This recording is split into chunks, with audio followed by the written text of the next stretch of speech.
let's show off the differences between a pinned head and a non-pinned head on 210s. So this is Swiss. When you move his head up and down, you can hear gear noises. That means he does not have droopy head syndrome, or DHS as it's normally called. That means he can support his head when operating and it doesn't droop down and doesn't whir. Same thing with the pan axis. So he can fully move his head in these directions and it won't whir. And same thing with the tilt axis. It doesn't slip, it doesn't whir. He has a fully functional head. Now this is what it sounds like on a 210 that is not pinned. This is creampuff. As you can hear, there's no gear noises at all on the up and down axis or on the tilt axis. So this dog definitely has droopy head syndrome and possibly tilt axis syndrome.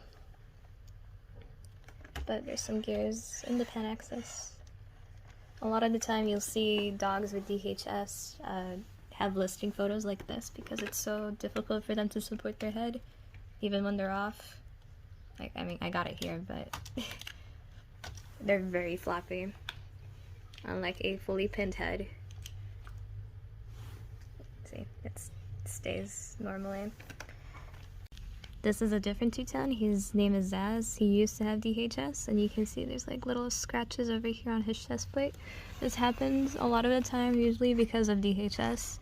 The jaw rubs on the chest and leaves these marks. Let's start comparing their boot ups. We're gonna start with Swiss first so that we can see him normally support his head as he boots.